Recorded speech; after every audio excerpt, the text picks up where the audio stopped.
I want to educate the masses on the great life that I've had in sales and want you to understand how you can get into sales as well. My mission is really to help individuals, sales professionals, elevate their game and take it to the next level. I am all in 100% because we need to change the pace of sales. To show people how they can change how they sell without changing who they are.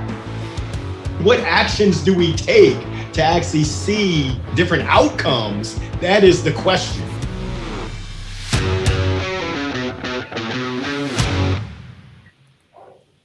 Hi, I'm Lindsay.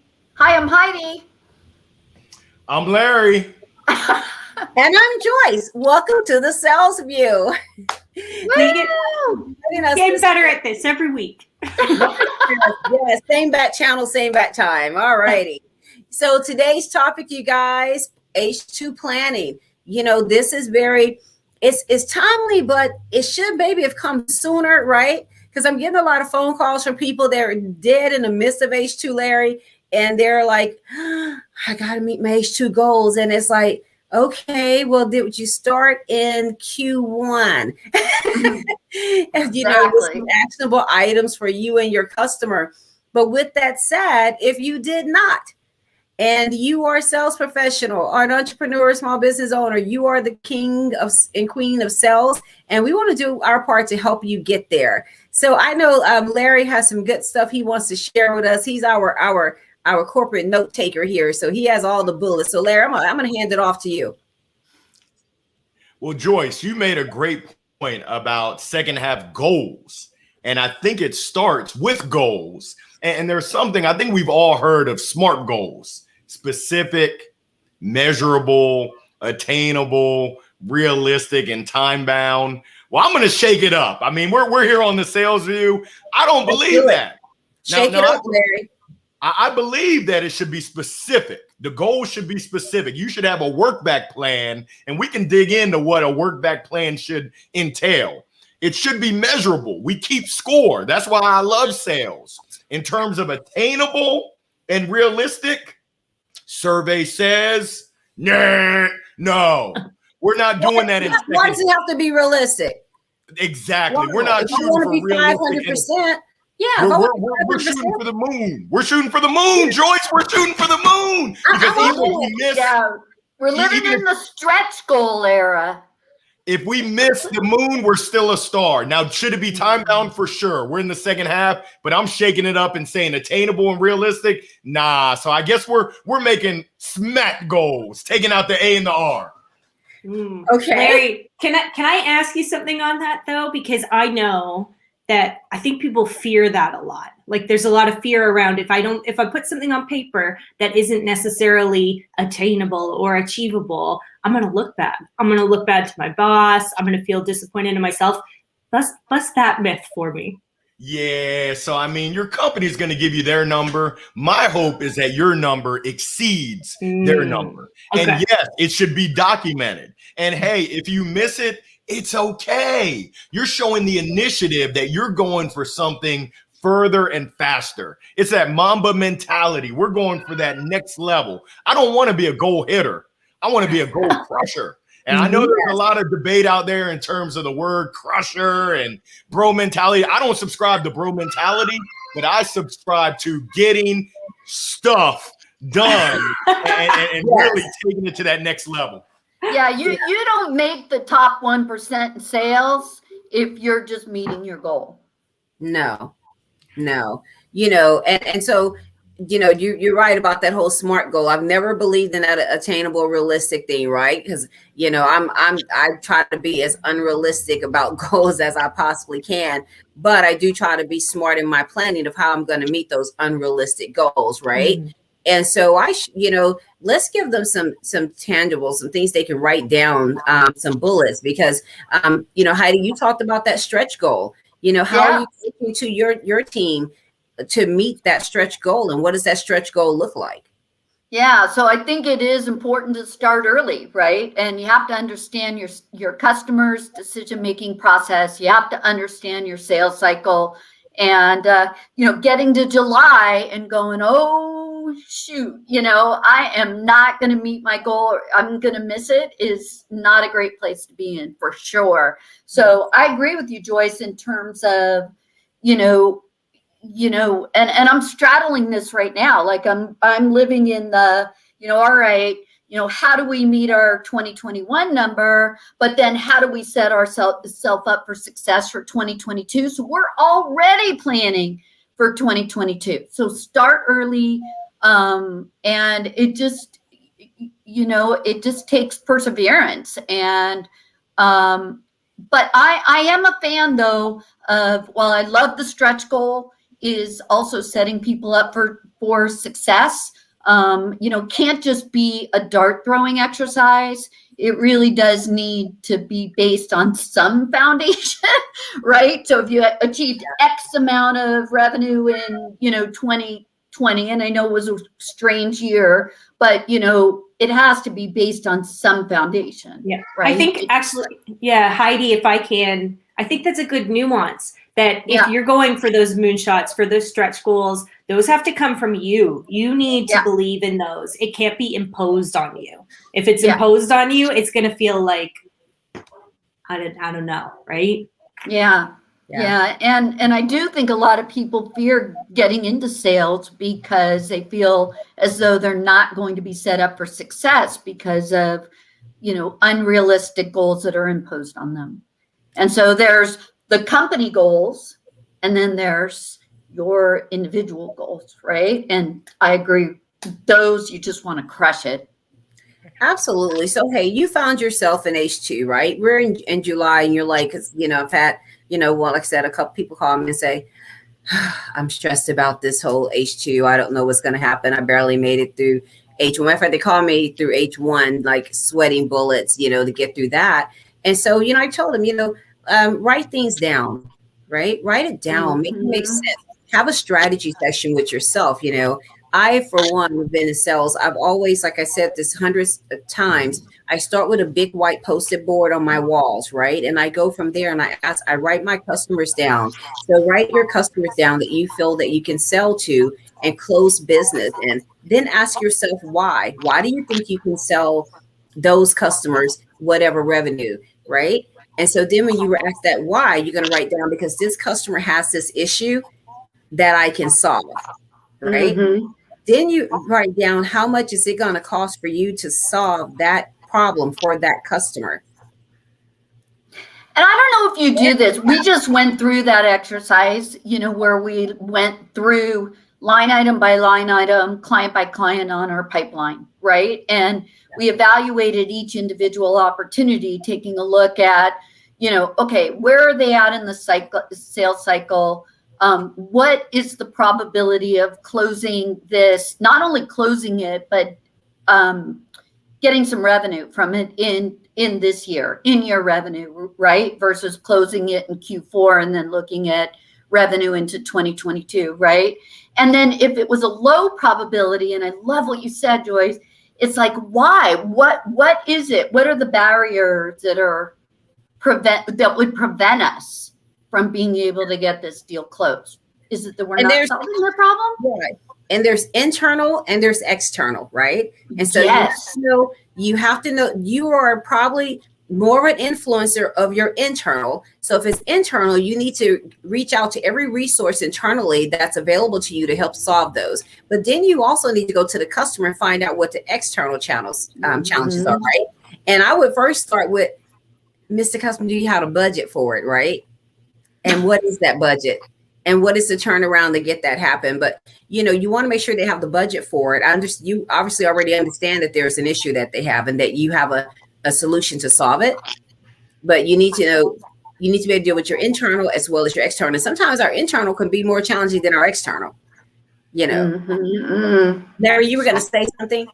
Well, I was just thinking, when you talked about budget, I think it comes down to the questions that we ask. Yes. And you're absolutely right. The questions we ask externally to our prospects and our clients, the questions we ask internally, but also the questions we ask of ourselves. And Joyce, Heidi, Lindsay, I know that we're all having conversations with sales professionals. I know I've had conversations recently with a few big tech companies, and what we're focused on is not the traditional time management, pipeline management, discovery, prospecting, closing, negotiating. That's all fine and good. But we've really been taking a look at, I call it MBS, mind, body, and soul.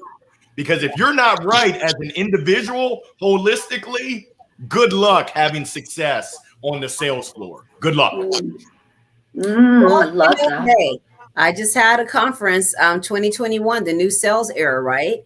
We started with a heart note because we wanted people to realize they needed to be centered, right? They needed to, this pandemic and things we've been dealing with the last 18 months or longer has really stressed all of us, and the physical and emotional and what have you. So yeah, you 100% right on that one. Yeah, mental health is such a big, for sales professionals today, it's such a big issue. And I love that, Larry. I'm totally going to steal that because if it's okay, your whole mind, body, soul philosophy, because it's critical. And I think I could track back in terms of, sales success throughout my career, and definitely it ties back directly to my headspace, right? And my heart space, as to where I was. And when I was really feeling good, I was killing it. When I was dealing with, some personal issues or I was burned out, no, it didn't matter if I made 1,000 calls a day. It was not going to happen. Those calls under the stress are the worst ones. And those calls, that's why I tell sales reps, if you're in that final hour trying to make calls, those calls of desperation, they just don't go over well. Hey, we have a comment from Faith Wilson, SMART goals and hold yourself accountable. And I want to thank Faith, first of all. She sent me an article yesterday that I was mentioning to you guys early on before we got on, from the Wall Street Journal, about sales being a tough sell right now, the sales profession and the sales job. So thank you for that, Faith, because and it's because of the things that what they mentioned is what you just mentioned right now, Larry, right? People are reassessing, and they're reassessing where they are in their spirit. And if they, I love sales. I'm just going to say that, but I love the hustle and bustle of it. I love the go of it. When I slow down, I'm like, I almost get sick every time I slow down because my body's thinking I'm playing tricks on it, right? But everyone can't do that. And that's, a lot of what that article was talking about, of why people are exiting the business and why people aren't wanting to come to the business. So Larry, how do you get that and still be a sales beast? How do you do it? Talk to us.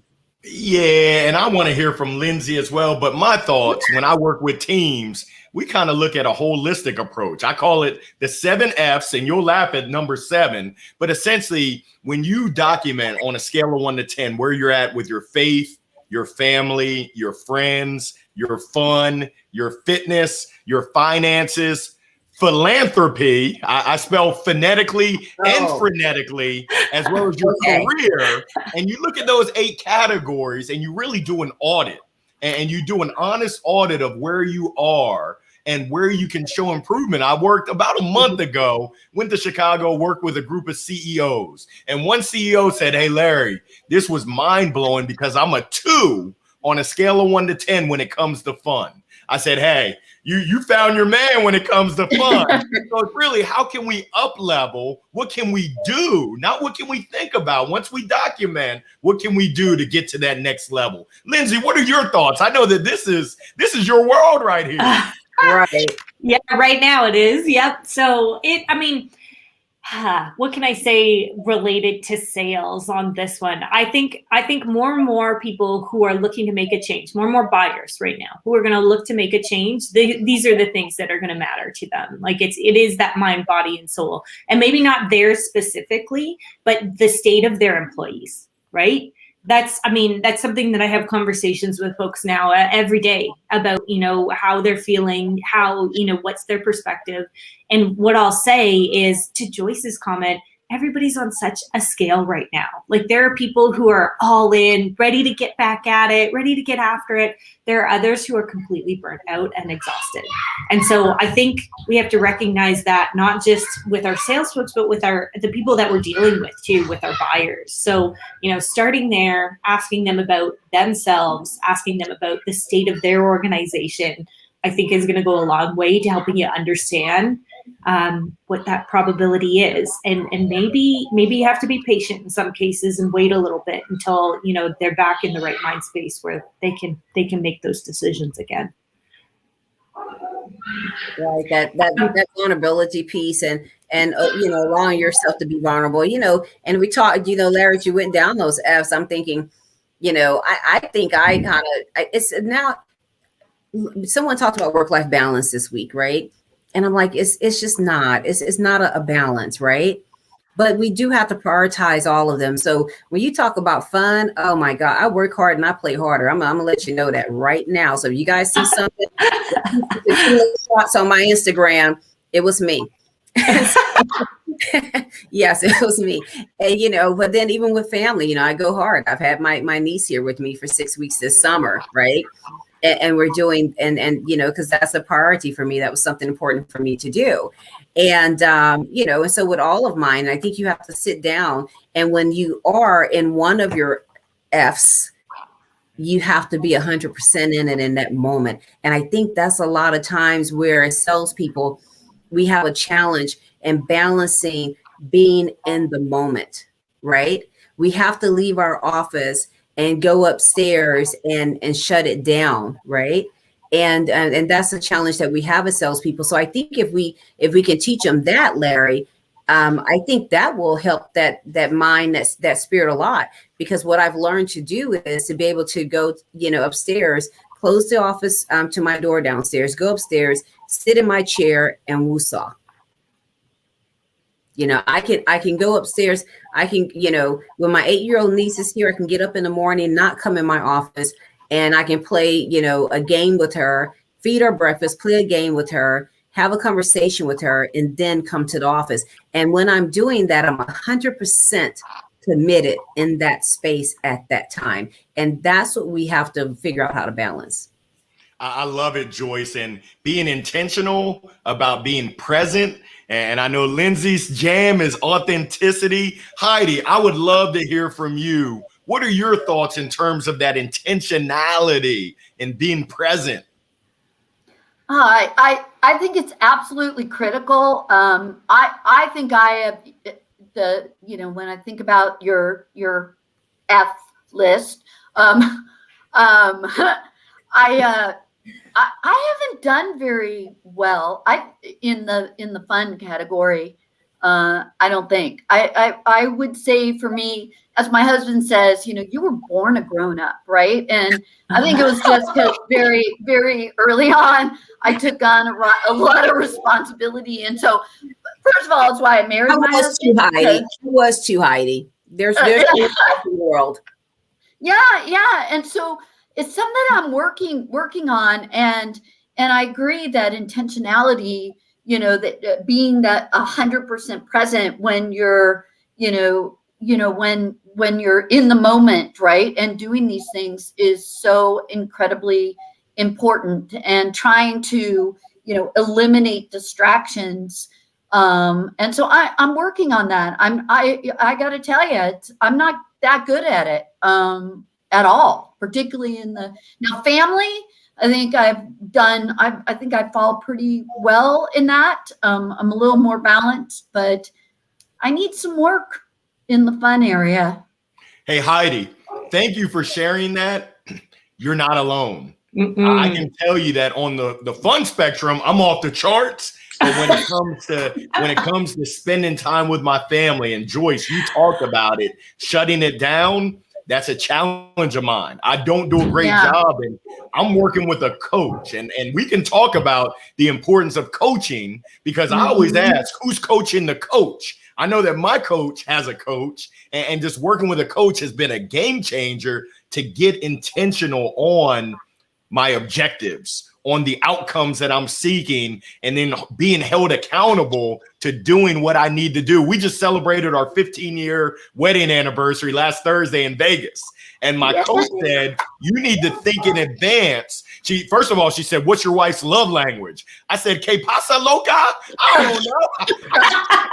I mean, I know I'm trilingual, Spanglonics, a little bit of Spanish, a little bit of English, a lot of Ebonics, but I said, I don't know. I know that she loves it when I fold the clothes and I do the dishes. She said, oh, she likes acts of kindness. She was like, think about what you can do out in Vegas to demonstrate your love for your boo. So essentially, I gave her a little bit of money to go on that shopping spree. She had a big old smile. That's hysterical. I love that. I think you need to be a little bit more creative than the money. You probably should have gone to the spa with her and given her the foot rub while in the hot bath, you know, something like acts of service. But okay, but money works. Hey, you know. I think the finance, though, that's the other thing is I think if you know, finance is one, it's a big stress in relationships, and it's just a personal stress. So if you feel as though your finances aren't in order, it can, you know, trickle into the rest of your, you know, your rest of your life. And just to bring it back around to sales, because I know we kind of went on a little bit of a tangent, but I think clients also, if you're coming from prospecting and, you know, here you're at the end of this year and you're worried about finances and goals, and clients smell that, right? Like they feel that level of desperation. And at least this is what I think. I'd love your opinion on it. But, and I don't know, for me, once my finances were under control and I felt like I didn't have to worry about that, I could put it in a box, and that my sales was not coming from this desire to necessarily meet a sales goal or to generate income, then I don't know. I'm probably not articulating it, but it just took some of the stress off, right? No, I get it. That's one of those pressure points that became less so. And so then it frees you to expand into the other areas that you're working on. I get that, Heidi. You know, absolutely. Yeah. And that's why I popped up what Larry put, engaged reps are productive reps, right? And so you have to ask yourself, how engaged can you be if you have all these other stresses or the imbalances in your life? So my thoughts, again, when you're planning H2, you need to write all this out. You know, and after you write down, you know, your customer, what you can sell to them, what that revenue is, and you talk to your internal and your external, then you need to go and have a conversation with your customer, because you need to even see where their mindset is, right? And that commitment. But when you do that, when we talk about engagement now, you know, engagement used to be one of those check words, like we used to say partnerships, you know, yeah, we're partners, but really I'm selling you something. I just need you to make it happen. But if you use the word partnership, it softens things. So engagement used to be one of those box check words. Right now, engagement means just what it says, being engaged, being present in the moment, being understanding your customer, being vulnerable to your customer, being compassionate. Engagement is that. So when you're planning your H2 goals, you've got to get engaged with your customers and with your company and with your business. Like Faith sent me that article, send your customer an article, help your customer, help move them and navigate. And I know it's exhausting for you, so get plenty of rest while you're doing it. But engaged reps, like Larry just said, are productive reps. Increase your customer engagement. Yeah. Can I I'd like to ask a question to the group, actually. So, you know, I happen to work for a private company now, but I've worked for public companies in the past. And obviously there's a lot of stress to meet the needs, not only of your company goals, but of your shareholders. And so what have you seen, you know, in terms of strategy of straddling the fence between, you know, these immediate goals, you know, we've got to meet 2021 numbers, and then planning for 2022. What's the right balance?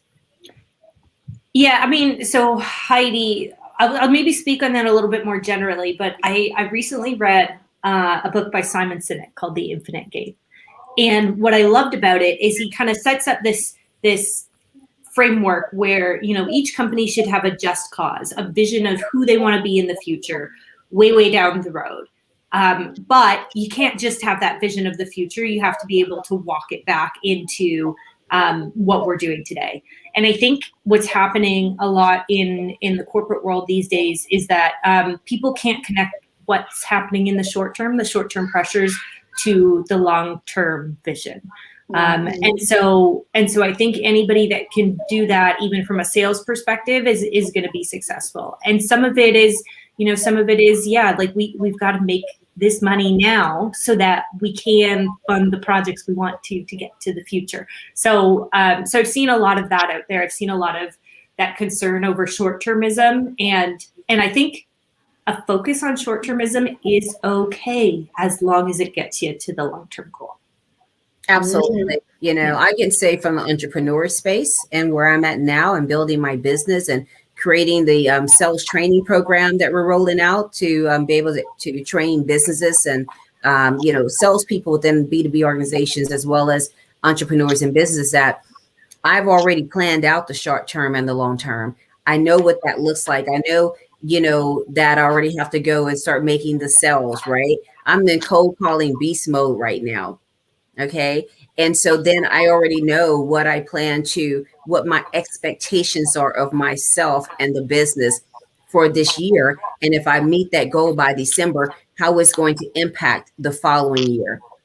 Now that following year is still, short term, but I know where that 5-year goal is. I already know when I'm going to engage my godson and want to pay him full time to be a part of the business. Right. And I know what I need to do in order to get there and to make that happen. So, if you're an entrepreneur, I know we're talking a lot about salespeople that's working for companies, but as an entrepreneur, you need to be ultra focused on what your goals are and checking constantly on how you're going to get there. Yeah, we had a meeting yesterday internally at the company, at my day job company, not Girls Who Sell. I still have to compartmentalize, but we were talking about creating a sales culture and what that means and what investments are we going to make from a budget perspective to drive sales in the short term, and then also going into 2021. Larry, I'd love your perspective on what you've seen of how companies begin to make those kinds of investment decisions to support their sales team, but also take their company to the next level. So it's a great question, Heidi. And I'll be honest with you, it's all over the place. Some organizations, and I think Joyce mentioned this earlier, they start early. They plan in advance. Other companies, they're kind of just blowing in the wind with zero direction, zero focus, zero North Star. It's like, whoa, what are we doing? You're going to make me pull the little hair I have out. But the most successful companies are those that get ahead of it, those that ensure, and Joyce talked about customer centricity, making sure that we keep our customers at the forefront. As an organization, your customer is your employees. So essentially, what are you doing to keep your employees at the forefront so that they can then provide the best experience, serve the best value to your actual prospects, to your actual clients, so that you can have a great organization? That is the question. I said it before. It's what questions are you asking yourself? So the best organizations, they start early.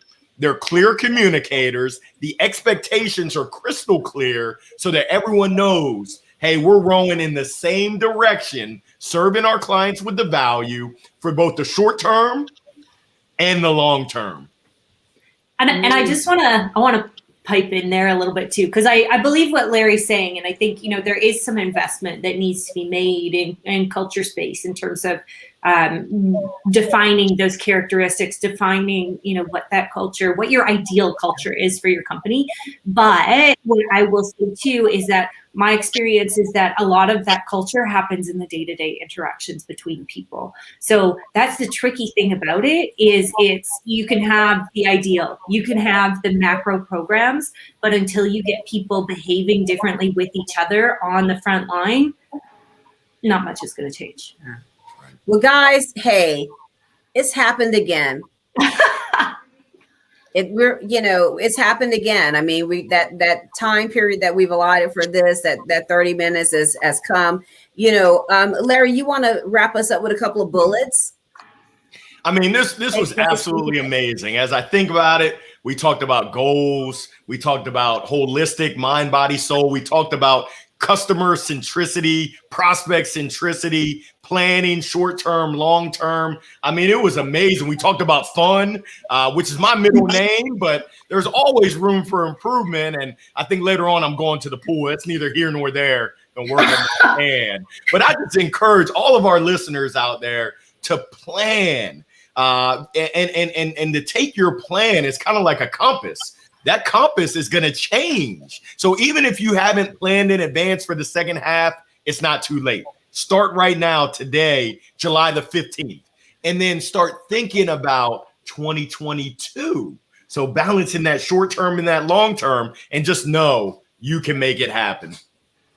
Get out there and make it happen. Well, we want to thank you guys for joining today. This has been the Sales View with Lindsay, Heidi, Larry, and Joyce.